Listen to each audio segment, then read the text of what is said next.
I didn't feel like I could be a diver ever in my life before I decided to do underwater welding. But here in DIT, they really take the time out to show you things and teach you the right way.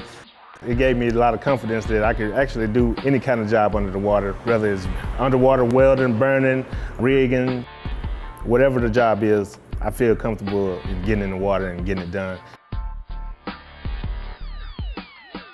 I had served in the United States Marine Corps as a machine gunner, did a couple deployments, deciding that I needed to shift focus in my life and do something that brought that sense of camaraderie back in a different way while allowing me to work outside of a cubicle. Keeps that degree of danger there. We're diving in open water.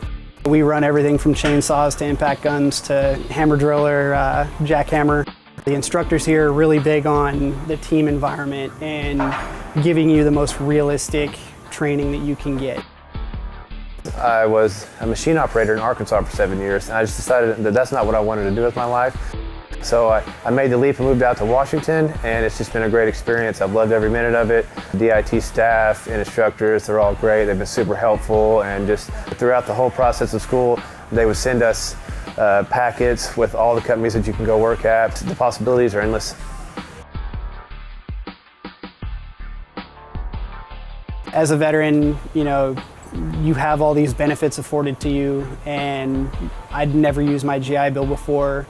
The admissions office definitely made it a very smooth transition, and it took a lot of that worry and stress away from tapping into those benefits and still pursuing the career that I want. If you're currently serving and getting ready to end your contract, I would definitely give DIT a call.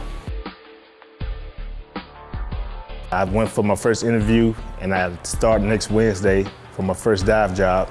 I just look forward to it, being able to take care of my kids and give them the best world I can give them. And I did that all because of DIT from start to finish. It's been a real good experience. I wouldn't have chose no other school over DIT. This is my last week here. I graduate on Thursday after my finals. Super excited. DIT hooked me up with a company down in Miami, Florida, and I just can't wait to see where this career is going to lead me. This has been one of the best experiences of my life, and I recommend it to anybody that is thinking about it, that you should go and do this.